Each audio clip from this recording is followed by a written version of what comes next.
Fourth and Trollers, welcome back to Fourth and Troll Fantasy, the most entertaining fantasy football podcast on the planet. I'm Noah Selby. And I'm Wes Selby. I was gonna almost do like the I'm Noah Selby. I'm Tony Gonzalez. Yeah, do one of those. But listen, we're back. Welcome back to another episode of Fourth and Troll. We're stoked to be here talking about some sleepers, some busts, some diamonds, some reachers. We're gonna get all into that. Make sure you stick around. I got a diamond that I think either could be extremely sparkly, or it could have just actually ended up being like a piece of belly button lint that I pulled out of nowhere. And that's the point. And I'm excited to talk about it. It's gonna be a fun time. Wes, you good? Oh, I'm great, dude. You and I recently got back from our family vacation together, so we are a little more rejuvenated, a little happy. I went golfing for my first time with you. The Trollers know that you love golfing, and what a ridiculously fun time. No need to be that great. So awesome. It's the only hobby you can have a cigar and a beer all before 10 a.m. I love it. Awesome. Yeah, such a blast. How are you? It's perfect. Look at your new place. Look at the place behind you. I'm good, dude. Yeah, I have a little update. I have moved. We have previously been in Phoenix, Arizona, my wife and I, and our little dog child. It's a dog. I'm not like degrading a human child as I say that. This is my just to be very clear. We brought that with us. Clear, it's a canine. And just so you guys know. But yeah, we have moved. We moved from Phoenix, Arizona, back to where I grew up, the East Coast, closer to family, down in Florida. Excited to be back. I'm definitely sweatier now due to the humidity. But dude, my elbows, not dry at all anymore. I noticed that the other day. I was like, whoa. What a time to be alive. Specific spot of dryness you got from Arizona? Well, the dry air in Arizona. It was like, for some reason. Bows? Yeah, my wife used to be like, like I was like stabbing her if I ever touched her with my elbow. It wasn't that bad, but she was also just kind of, I want to ask my embellishing parents if they have that. But it's dude, silky smooth now. It's a fun time. Yeah, so doing good. Excited better elbows. Excited to be closer to family and have better elbows. What a time to be alive. Listen, we got a great show today. It's gonna be a fun time. Before we jump into it, make sure you follow us on all our socials. We have a Patreon. We're giving away a James Cook autographed jersey this season. If you can beat us in fantasy football, get all that done through our Patreon. It'll all be linked down below. We have merch. That's linked down below as well. It's a fun time. Just a blast Fourth and Troll Fantasy this season. Am I right? Oh, so right. 10 out of 10. Sweet. 11 out of 10 almost. 12 out of 10, if you ask me. Yeah, I will. Listen, like I mentioned, we're just going to jump into it. There's not really much to talk about as far as news goes. We're early in the off season. We're in the off season dead zone, so to speak. But we got a fun show. Oh, yeah. Sleepers, busts, reachers, and diamonds. Obviously, everyone knows sleepers and busts. Wes, I'll pitch to you real quick. Tell me what a reacher is. Tell me what a diamond is. And then we'll jump into it.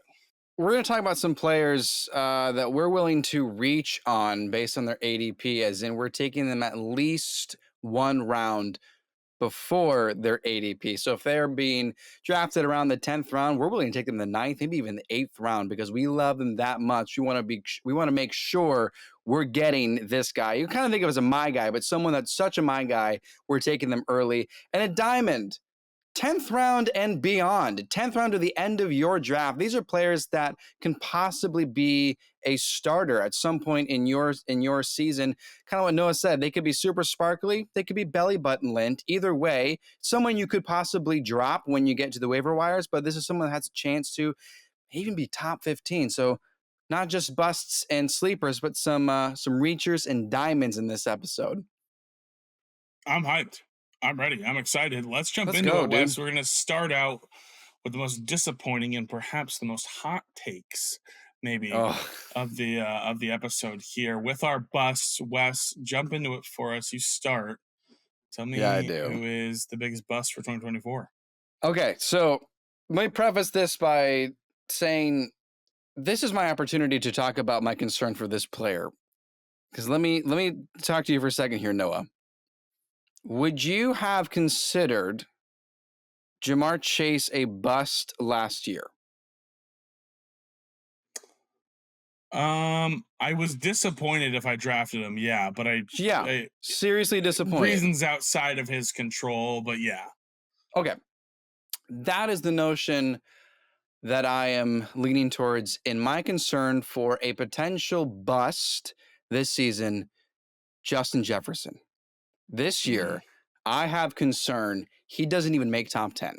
Now, if he's top 15, I wouldn't qualify that as a bust. But a first round player not making top 10 in their position is seriously disappointing. And most likely you're not making playoffs. Now, here are a couple reasons. Let's talk about this. Let's have a discourse. Let's figure out if we think this is a real concern. First of all, he got injured last year. Came back after this hamstring injury, did fine. He had 2 really good games. There's a week 18 game against the Lions. He had nearly 200 yards. He was great. He had another week that he was really good too. But he still got this injury that he does go into the next season with. I know he came back. Okay, he came back. I get it. It's fine. But I want to just remember and remind everyone that he did have an injury. And I think it's possible that he may not be fully healed. Okay, if he is, if you believe he's fully healed, that's fine. Here's my biggest concern. At some point, JJ McCarthy is going to start. And that is where I get worried that in the end, Justin Jefferson may not finish top 10. Now, for those watching on TikTok, Instagram, wherever you're following us in social media, and you save this and you say, all right, I'm going to remember this guy, Fourth and Troll, said Justin Jefferson's not even going to be top 10. And then he goes off week 1. When he goes off week 1, you're going to say, you're stupid, you're dumb, you're an idiot. Look at him. He did great. I'm saying in the end, he may not be top 15 because of JJ McCarthy. And that is concerning to me with a rookie quarterback as great as he is. When they give Sam Darnold the torch to pass to JJ McCarthy, I'm worried that it jeopardizes your whole season when he goes under center. So that is, for me, a major concern. Maybe not a literal bust, but I'm going to say Justin Jefferson is potentially a massive disappointment in fantasy this season. Yeah, I'm on a similar page as you. I'm not in at the ADP for sure. First round, I don't love it, but I do. So I understand that aspect and where we're coming from. Part of me just thinks he's so good that it won't matter. I Because get it. let me ask you this, Wes. Let me go back to you. Is Nick Mullins a better quarterback than JJ McCarthy? I mean, it's a fair question. Right. Here's the one thing I will say. JJ McCarthy, and these are college stats. Fine. Take this with a grain of salt, whatever you want to do to justify this for yourself. But I'm concerned a quarterback that has never thrown 3,000 yards and 25 combined touchdowns in any year in college, any year, even last year, is going to produce a top 10 wide receiver. Yeah. Well, And no, it won't be great. It won't be great. Michigan, run first. Okay, I've got him. No, I've got him out. I don't know if he's outside my top 10. I think he's very at the back end. I don't like him with the ADP. He's very talented, and I like the system. And I don't think there's going to be much competition for targets. So I understand where the hesitation is, and I'm not in at the ADP. I am looking at it, down the stretch. He had a game of 6 for 141 and a touchdown, 12 for 192 and a touchdown. A couple, obviously that week 18 doesn't count for fantasy football. We're not playing then, but he was a wide receiver 1 that week. So I get it. I understand fully. I'm not in at the ADP. I'm not excited about him. And it's definitely concerning for sure. I'm definitely willing to acknowledge Justin Jefferson as a potential bust for this season. I want to jump into my guy real quick as a bust. Feel pretty good about this. Feel pretty strongly about this, actually. And it is second-year wide receiver Zay Flowers. Listen, he is being drafted as the wide receiver 26 in the 5th round. I believe he's being drafted at his ceiling. I believe around it being a top 24 wide receiver is his ceiling play. And I think there are going to be about 20 guys who are for certain better than him this year. And then there's some conversations to have. I believe he's being drafted at his ceiling. Now, here's the thing: he flashed a lot last season, and he had some really, really, really good games. A lot of those came in the time span that Mark Andrews was not on the field, and I just can't ignore. I can't ignore the game logs. I can't ignore the numbers and the facts that are in front of us, which is that without Mark Andrews on the field in 2023, Zay Flowers averaged 16.1 fantasy points per game, and that's awesome. Games with Mark Andrews on the field, he averaged 10.4 fantasy points per game, and he had one game as a top 27 wide receiver in the stretch of games where Mark Andrews was out, was not on the field. Sorry, stretch games where Mark Andrews was playing. One game as a top 27 wide receiver in games where he shared the field with Mark Andrews. I dug in a little bit here. Lamar Jackson's top wide receiver finishes since he entered the league. Top wide receiver finishes for fantasy football. Healthy seasons, obviously. We're not going to count the seasons where he doesn't play the full season. Wide receiver 46, wide receiver 36, and last season, wide receiver 31 was Zay Flowers. I acknowledge Todd Monken as the new OC. I acknowledge the ability that they want to air this ball out a little bit more. I acknowledge the lack of Odell Beckham, and there's not going to be much more competition for targets that way in this wide receiver room. I want to be wrong on this, and I will be thrilled if I am.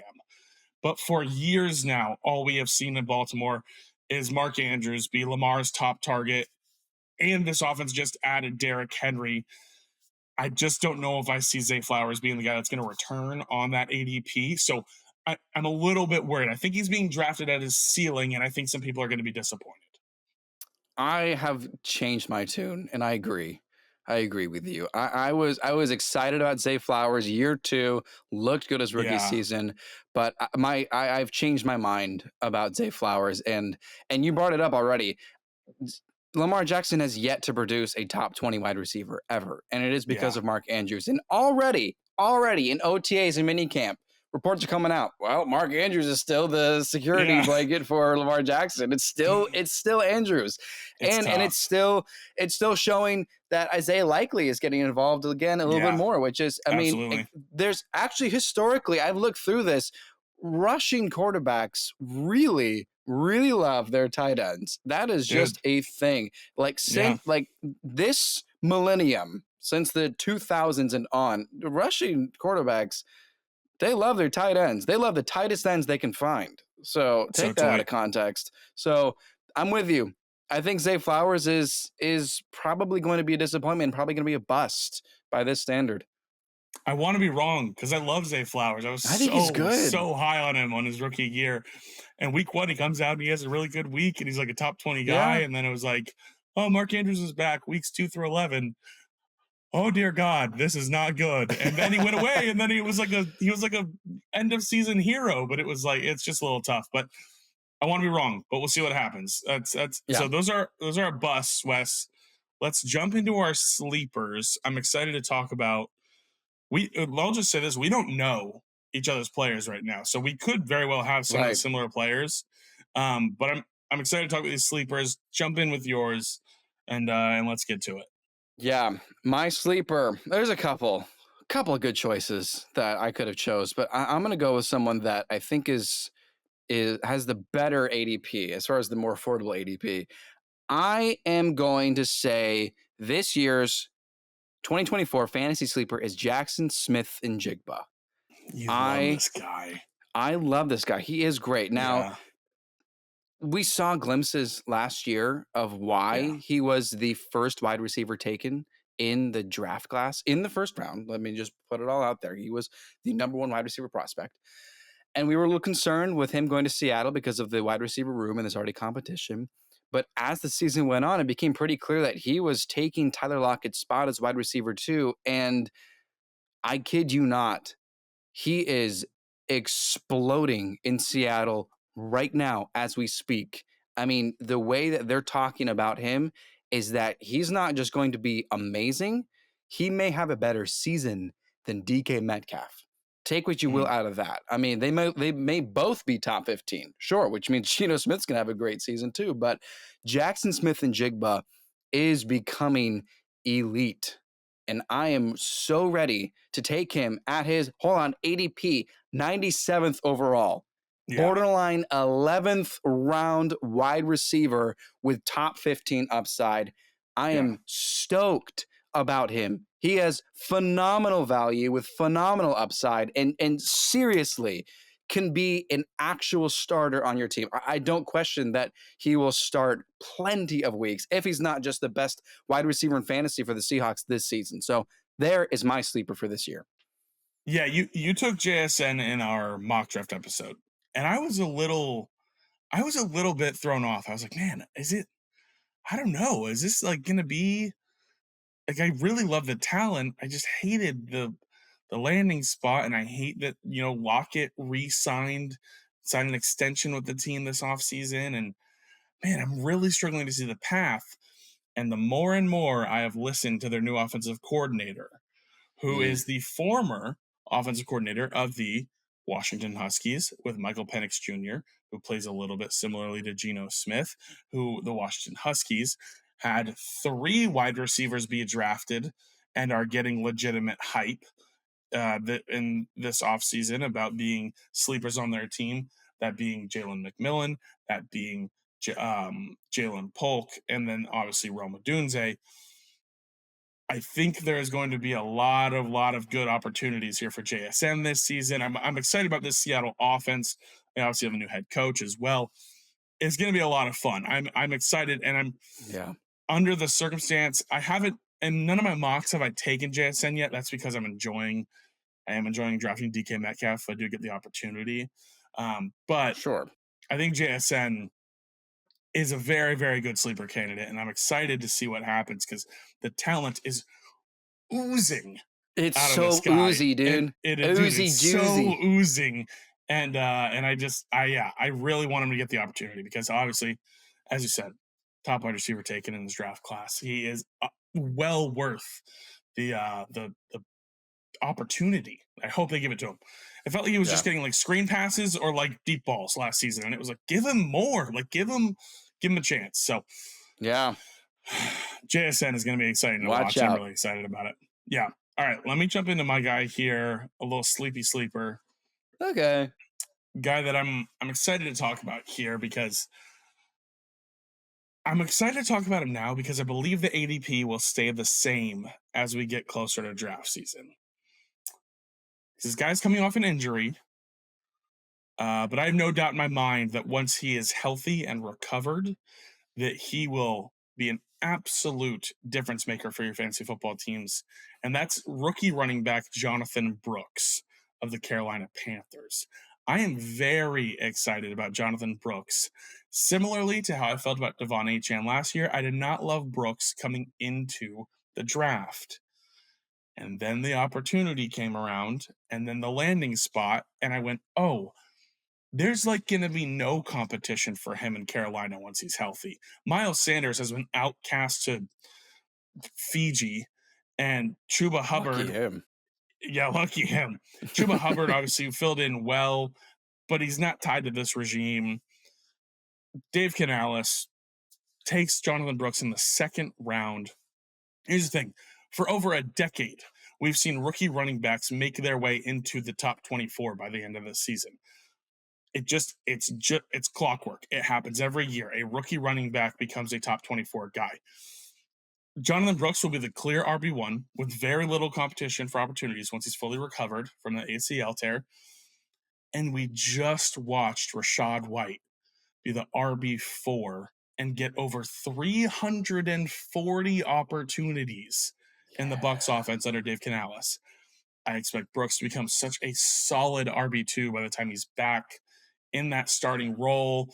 And he's currently going as the RB30 in like the 9th, 10th round. Like I just think it's gonna be one of those guys you're gonna have to wait on for him to be a full-time starter in your lineups. But in that second half of the season and down that playoff stretch, he's gonna be an absolute difference maker. He's my sleeper candidate. Really, really excited about Jonathan Brooks and the opportunity he has once he's back and he's healthy. Yeah, a starting running back. That's I first of all, there's value in that. We've said that before, but yeah, Right. I mean, you and I both agreed he was the best running back of this draft class. And Texas continues to produce some great running backs. That's where Bijan Robinson came from, and he was his backup. Mm. And I think the Panthers are going to be a much better team. Now, much better can still be like 6-11, so it's not Right. like it's definitely nowhere to go but up. But Yeah. I like this too, and I guess unfortunately it says more about Miles Sanders, if anything, where Yeah. that just shows like he got nothing. You were super high on Miles Dude, Sanders I was last so year with high. the Frank He was a Reich top 10 running back. reunion. Yeah, that's all right. But we're going back to back Panthers for you. Different running back, different system, Yeah. different coach. So, but I Yeah. agree. I think there's an opportunity for him to be. At top 24 seems a little low. We can push to like top 20 to top Right. 15. It depends on I some think by the end injuries of this and season, I think we're in terms of points per game, I think he absolutely could be higher than top 24, top 20, perhaps top 15 if he becomes that Rashad White clone for this new Panthers offense. I yeah, just don't know how much he'll play for the first 5, 6, 7 weeks until he's fully healthy, which will probably drag down his fantasy finish. But in points per game, I think he'll easily be top 24, yeah, top 20, even pretty safely. So that's dude. I'm really excited, and good I one. hope that the ADP sticks because I'm just waiting for all the beat reporters to report out. Yeah, Jonathan Brooks working to the side, and Miles Sanders or Chuba Hubbard getting first team reps, and just keep him coming because What he's was going his to keep ADP floating to the again? back. RB 30 in like the 10th round. 30. Okay, Yeah. okay, So yeah, it's going to be a waiting game, but I'm excited about it. Let's jump into beauty. the reachers. Again, these are guys that we are reaching around ahead, that we are taking a round or two ahead just because we know they got to be on this team and they're worth reaching on because they return that they will give. Let's jump into it. Tell me who your reacher is. I'm reaching for a starting wide receiver who is being taken in the 13th round. How about the Bills starting wide receiver Khalil Shakir? Right Mm. now, who's to say that Keon Coleman is going to be the number one? Not what Bills camp is saying right now. It's Khalil Shakir. Curtis Samuel, he's a guy that plays football too. Ugh, we know Dalton Kincaid's going to be great. Fine. Khalil Shakir is going to be fantastic. James Cook, rush first offense. I get it. Stephon Diggs said he left Buffalo because it was rush first. When Joe Brady took over, when Ken Dorsey got fired, it was all rushing. Okay, Khalil Shakir is the number one wide receiver for the Bills. Please sign me up. And I have to take him 2 rounds early because not only do I think that he's going to have a good season, I am very confident out of today that this guy is top 15 upside. The starting wide receiver for the Buffalo Bills, yes, absolutely, please. And he is a deep sleeper, but he's such a sleeper that I need to make sure I get him on my team. His fantasy production wasn't amazing at the end of the season when he started to actually make his presence known, but it was still something. And if you watched any of the Bills playoffs games last year against the Steelers and the Chiefs, he was great. A touchdown in each game and scored the only touchdown Chiefs cornerback L'Jarius Sneed gave up all season, regular and postseason. The only touchdown he let up was to Khalil Shakir. And I am bought in on this guy so much. I'm trying not to freak out and be like, he's top 10, but I really think he has top 15 potential. Sign me up. I'm taking him 2 rounds early because I love this guy so much. Yeah, this feels a little bit like a reach, and so that definitely is where the name comes into place for this being a reacher. Yeah. And this is just obviously this is just my opinion. I feel similarly to the Bills wide receiver room as I do to the Texans wide receiver room in that it's going to be a toss up. I don't know who is going to be the top wide receiver. Um, I do know that I prefer of the wide receivers They're going very close to each other. I prefer Curtis Samuel. You prefer Khalil Shakir. What's the range of outcomes for a Josh Allen's wide receiver one? Well, it could be 1,200 yards and 8 touchdowns, maybe something like that. I think you and I both agree Dalton Kincaid will be the guy. I'm I have my concerns a little bit just because, and this is timely. We don't, like I said, we don't know each other's players. I did Yeah, hear a stat the other day that in two wide receiver sets for the Buffalo Bills, Khalil Shakir had like an 11% snap rate. Like he was not on the field when they ran two wide receiver sure. sets. Granted, that was Stephon Diggs and Gabe Seven is Davis. Gabe Davis. Now it's a toss up of Keon Coleman and Curtis Samuel and Khalil Shakir. And I had to, when you said he's the wide receiver one, I had to look up the depth chart. So I was like, no shot they have him listed there. And he is. He's in that top line Show of enough. And while Shakir, you're there, Keon, where's and Curtis Keon? Samuel. Is Keon second? Yeah. And then, Okay. well, the ESPN has it listed weird because it's just three lines of wide receivers and it's Shakir, Coleman, Samuel. It's just such a weird wide receiver room. I like it. I mean, it's a reach. You call your shot with these kind of wide receiver rooms. You reach on your guy. I do like the flashes we've seen from Shakir. So call your shot. It's a reach. I like it. I prefer Samuel, but they're both going right there. And yeah, it'll be fun to see what happens here. All in all, draft Dalton Kincaid. Shakir's the one to take. There's the moral of the entire story. But I'm going to talk about a guy I'm going to reach on because I don't think people understand that he's a starting running back. I'm here to tell you that he is a starting running back, and it's Jerome Ford of the Cleveland Browns. He is a starting running back going in the 13th round of fantasy drafts right now. I get that we all want to root for Nick Chubb. If he's going to be healthy, great. I'm excited to see him back on the field. I don't know how effective he's going to be after his second ACL tear to the same knee. It's concerning. Jerome Ford is set up to be the primary running back. I know they brought in D'Onta Foreman. D'Onta Foreman has flashes, but he wasn't playing on an active roster for the first 6 weeks of last season. I think that's for a reason. I think that's something not to avoid. Jerome Ford had 11 weeks last season as a top 24 weekly running back. It's not superstar numbers. It's not flashy, but it's legitimate contribution to your fantasy team. He's an RB2 or better 11 times last season. It's a contribution to your fantasy team in the flex if you need it, whatever. If you have an injury, he's going so late that it's just I'm happy to take him in the 12th round when he's going in the 13th because I'm getting another starting running back as a depth piece. He's not going to be my RB2 for my fantasy team, but I'm very excited about this. He's a guy that is massively being slept on and you should reach on in your drafts. It doesn't make sense to me as to why he's going this late. I know we want to root for Nick Chubb. I'm not certain that he's going to be fully healthy and fully effective coming back again. I don't think he is either. He's been asked about his timeline, and he has not sounded confident when answering.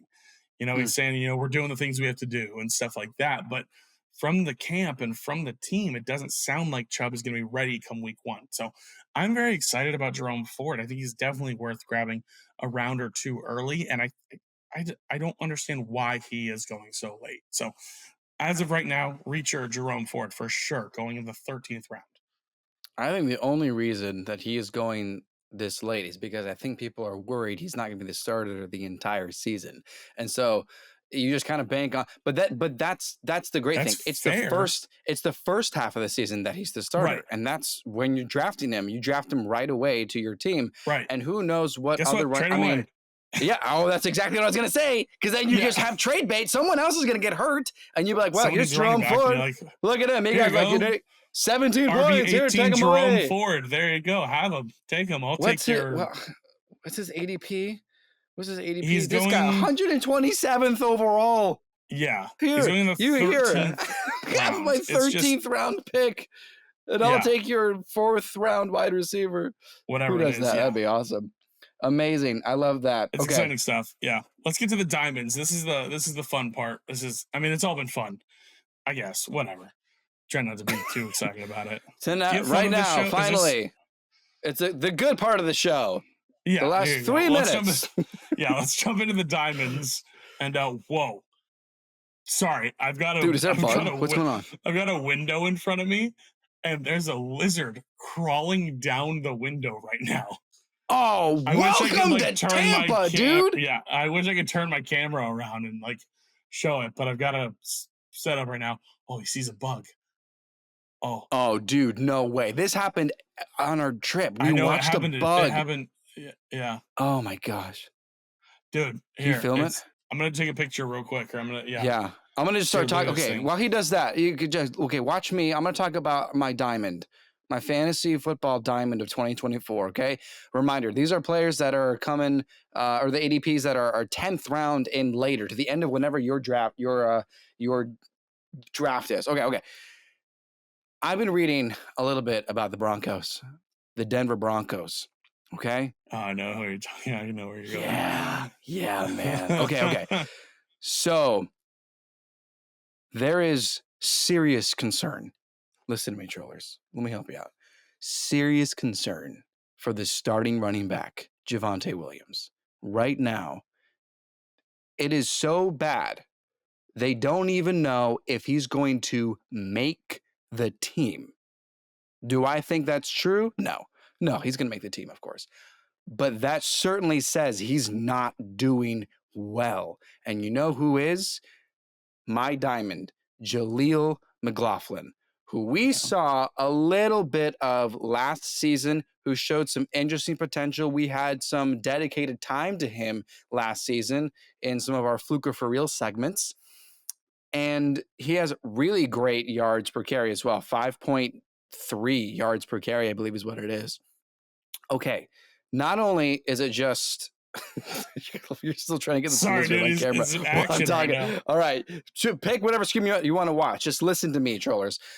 Not only is he performing better than Javonte Williams, but Sean Payton is raving about him, and he's being called Sean Payton's new Alvin Kamara. PPR upside on a guy whose ADP is 159.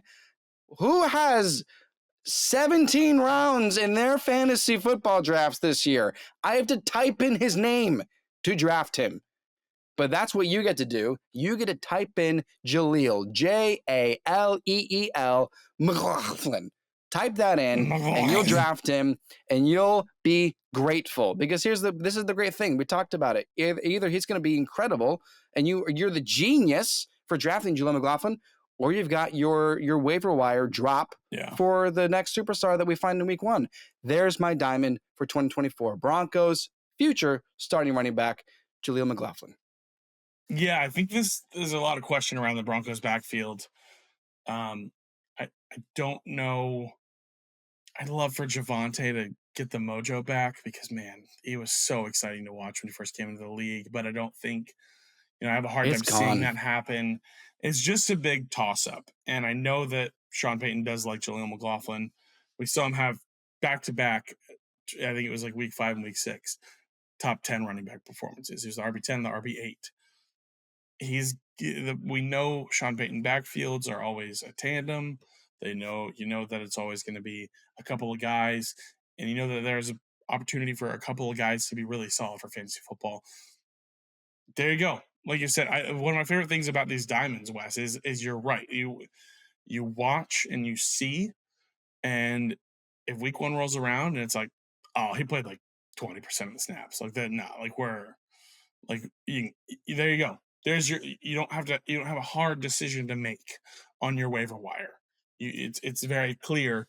Okay, this is who I can drop, who we can do that sort of thing with. So, yeah, I as soon as you said the Broncos, I knew where we were going. We're in a couple dynasty leagues together, and I saw you make a trade for Jaleel. Sure did earlier last week, and so yeah, it's a fun time for sure. Let me close it out here. Okay. I cannot believe I have 2 guys from this team on the same episode. Oh, wow. But my diamond for 2024 fantasy football, it's Xavier Legette, rookie wide receiver for the Carolina Panthers. He is going in the 14th round. Insane production his senior year at South Carolina. A first-round NFL wide receiver is being drafted in the 14th round of fantasy football drafts. Make it make sense. I understand. I understand the hesitation. I understand it's the Panthers. I understand it's Bryce Young. Here's what I'll tell you. I can't tell you in full confidence that Deontay Johnson, who's going in the 9th round, is absolutely going to have a better fantasy football season than Xavier Legette will. I can't tell you that in full confidence. I believe this is something special. And we talked about him coming into the draft, Wes, and we said he's kind of an enigma because he did nothing for like 4 years at South Carolina. And then his senior year, he absolutely exploded and was unbelievable. I'm going to pull up because I don't think we ever got to look at the actual full laid out like stats of it all. I'm going to pull up his college stats because it's just ridiculous. His freshman year, 9 receptions for 80 yards and a touchdown all year. These are season stats. His freshman year. Sophomore year, 7 receptions for 113 yards. Junior year, 8 receptions for 63 yards and a touchdown. I think it's like it's weird. We're at the very end of these like weird COVID year college athletes where they got like 5 years to play and that sort of thing. That's that senior year, the COVID year. The kind of set him back 18 receptions for 167 yards and 3 touchdowns. Okay. Cut to his final year at South Carolina, 71 catches for 1,255 yards and 7 touchdowns. What the hell happened? What happened where he got his shot? He got his opportunity. I don't know. It's terrifying. But is Dave Canales' first ever draft pick as a head coach that he traded up to get. And I know I did this last year, and it burned me with Marvin Mims. But Dave Canales traded up into the first round to draft Xavier Legette. And I believe he went with a purpose. I'm going to name a couple other wide receivers and their size metrics. Because we got DK Metcalf, who's 6'4", 235 pounds. We have Mike Evans, who's 6'5", 231 pounds. And there's Xavier Legette, who's 6'3", 227. I believe that Dave Canales went looking for his DK Metcalf and his Mike Evans. And I believe he might have found it with Xavier Legette. And that is why he traded up in the draft, traded into the first round to get him. He's my diamond. And guess what? If he comes out week 1 and he has 2 targets, then you get to cut him. There you go. But Xavier Legette is a guy that I'm pretty consistently taking in the 14th round of my fantasy drafts. Because what if he turns into the next DK Metcalf and Mike Evans for Dave Canales? What if? Let's see. That's pretty fun. It's pretty fun, dude. I like Deontay Johnson this year. I'm happy to take him in the 9th round as a number 1 wide receiver. I think barring an injury, which seems somewhat likely with Deontay Johnson, barring an injury, Johnson will be the clear wide receiver 1 for the Panthers, have the best season of all the pass catchers. But I would agree. I think at the very least, you can make a case that Xavier Legette could see more targets and opportunities than Adam Thielen just due to age. But Thielen was a monster the first half of the season in fantasy. Absolutely. He was crazy good. And then he fell off because Bryce Young remembered it was all terrible. But I believe in the Panthers. You've had 2 Panthers. Yeah. Adam Thielen was great. Absolutely. And then Dave Canales came in and the new regime came in. And what did they do? They traded for a new wide receiver 1 and they drafted a first round wide receiver. Are they confident in the receivers they had? Are they confident in Jonathan Mingo, who was taken early in the 2nd round last season when they draft a first round wide receiver and trade for and get a new wide receiver 1 for the team? I think Canales has a plan. And it's a diamond. It's a diamond. Sure. But if it ends up like he's found his new DK type player, his new Mike Evans type player, Xavier Legette could be really special. Listen, we'll see what happens. That's going to do it for the episode. Let us know who your sleepers are, who your busts are, if there's anyone you're reaching on, if there's anybody that you're taking towards the end of your draft, who's your diamond. Let us know in the comments. We always want to engage with you guys there. I'm talking a lot with my hands right now. I just realized that. I just thought I'd acknowledge it so nobody commented. Be like, what's this idiot doing with his hands at the end of the show? What a moron. Yeah, you're so weird. Look at you just expressing yourself. Dude, yeah, what a big loser. Yeah, moron. Listen, make Teddy the Troll smile by liking, subscribing, ringing the bell. Check out our Patreon. You can get into our Discord community that way. Obviously, if you want to win a James Cook autographed jersey, we're giving that away this season. If you can beat us in fantasy football, everything's going to be linked below. Follow us on all our socials. We'll see you next time. It's going to be a fun time. My name is Noah Selby. And I'm Wes Selby. And this has been 4th and Troll Fantasy. 4th and Troll Fantasy is a production of FQ Media Group and Selby Artistic Workshop.